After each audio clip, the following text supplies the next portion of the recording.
পড়ে আছে কাপড় চোপড় ও সোনার সংসার, নেই শুধু মায়ের বুকের ধন। গুলিতে ঝাঁঝরা হয়েছে বুক। অবুঝ ৮ বছরের কন্যা সন্তান বাবাকে ফিরে পেতে বারবার ছুটে যাচ্ছে কবরের কাছে। বৃদ্ধা মা ছেলে ফিরবে না জেনেও কবর জড়িয়ে করছেন আর্তনাদ। বরিশালের ভোলার পূর্ব ইলিশার ৯ নং ওয়ার্ডের প্রতিবন্ধী হাসান। স্ত্রী ২ সন্তানকে নিয়ে কোনো রকম জীবনযাপন করতেন তিনি। প্রতিবন্ধী হওয়ায় ভারী কোনো কাজ করতে পারত না হাসান।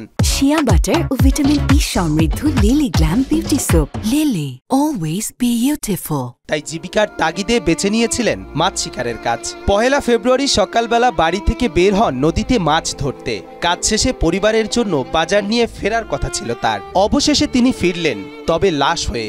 আমার বাস ছেলে ২ নম্বর ছেলে নদীত গেছে আর গুলি করিয়া মারিয়া লাইছে। প্রতিবন্ধী একটা গুজা ছিল, একটা ল্যাংরে আর তো ওসাদ কোনো কাজ করতে পারতো না। ভাত খেয়ে গেছে স্যার, আমার হাতে দুটো ভাত খেয়ে গেছে শুক্রবারে। অন্য দিনের মতোই মামাতো ভাইয়ের সাথে মাছ ধরতে যায় হাসান।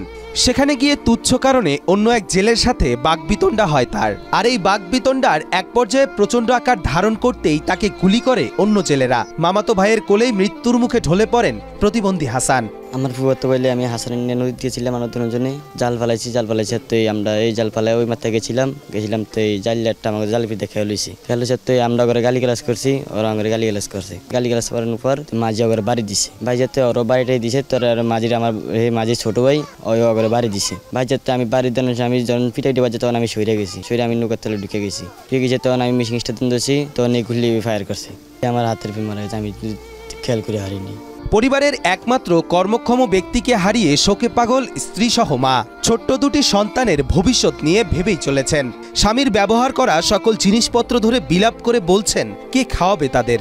এদের 2টা সন্তান আছে, একটা ছেলে একটা মেয়ে। অনেকগুণ কিভাবে থাকবো, কিভাবে ইয়া করবো, খাইবে লইব। যার ফলে ওই যে ৯ লাখ মারতেছে না, আর দৌড়ানোর পরে বাইরে গুলি মেরে দিছে। আমার আপুর জন্য আমার আপুকে আমরা চাই। উপকূলীয় জেলা ভোলার চারদিকে নদী বেষ্টিত। একমাত্র উপার্জনের পথ মাছ শিকার। সেই সমস্ত জেলেদের নিরাপত্তা দেওয়ার জন্য সরকারকে এগিয়ে আসার দাবি জানান স্থানীয় সহ সচেতন মহল। আমার ভাই নদীতে জাল বাইতো, যে কোনো টুকিটাকে একটা ঝরগা বাজছে, বাজার কারণে তো গুলি করতে পারে না। হেরো জ্বালিয়া তো অগত্যন এই ধরনের অর্থ কি কারণে থাকবে? সরকারের কাছে আমরা এটা একটা আবেদন জানাচ্ছি যে এই ধরনের জলদস্যু যে নদীতে না থাকতে পারে, এটা সরকারের ভূমিকা নিবে।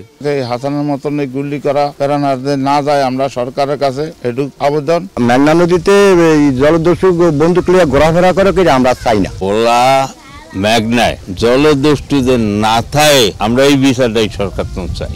নৌকায় থাকার কথা বইটা এবং জাল, নৌকায় অস্ত্র থাকবে, অস্ত্র দিয়া গুলি করে মানুষ মৃত্যু হবে, এটা আমি চাই না, আমরা চাই না দেশের মানুষে।